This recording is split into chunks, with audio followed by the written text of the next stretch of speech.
विधानसभेच्या प्रचारात नितीन गडकरी उतरले तर महायुतीला फायदा होईल असं मानलं जात आहे। नितीन गडकरींचं स्वतंत्र असं व्यक्तिमत्व आहे। स्पष्ट वक्तेपणात त्यांचा हात कोणीही धरू शकत नाही। सबका साथ सबका विकास या धोरणावर ते चालतात आणि सर्वात महत्त्वाचं म्हणजे जेव्हा जेव्हा गडकरी सत्तेत राहिले तेव्हा सर्वात परफॉर्मिंग मंत्री म्हणून त्यांचे नाव घेतले जाते। जात पात धर्मापेक्षाही आर्थिक सामाजिक सुधारणांसाठी राजकारण असावे अशी नितीन गडकरी यांची भूमिका असते। गेल्या 10 वर्षात भाजप बदलून गेलाय असं वाटत असताना सगळे निर्णय एक किंवा दोन चेहरेच घेतात अशी स्थिती असतानाही गडकरींनी आपली वेगळी छाप ठेवली आहे। मोदी शहांच्या राज्यात गडकरी असणं ही सोपी गोष्ट नाही आणि म्हणूनच विरोधी पक्षातील लोक सुद्धा त्यांचं नाव आदरानं घेतात।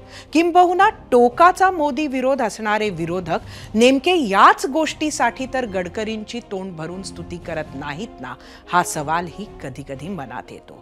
भाषेचा स्तर खालावत असतानाही गेली 10 वर्ष गडकरींनी विरोधकांवर फारशी कठोर टीका केली नाही। एवढेच काय तर त्यांची पक्षाच्या पलीकडच्या मैत्री, आदरयुक्त संबंध, भेटीगाठी कायम राहिल्या। आपलं वेगळेपण जपणाऱ्या गडकरींची महाराष्ट्रात सुद्धा इतरांच्या तुलनेत स्वीकार्यता जास्त आहे।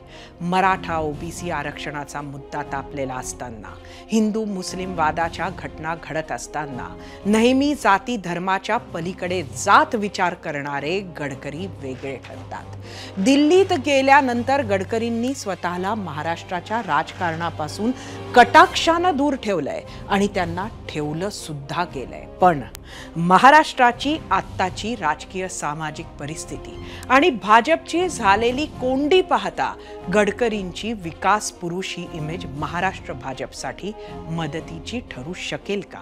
वादळात सापडलेल्या महाराष्ट्र भाजपची नौका सावरण्यासाठी गडकरी कोणती जादूची कांडी वापरतील याकडे आपलं लक्ष असेल।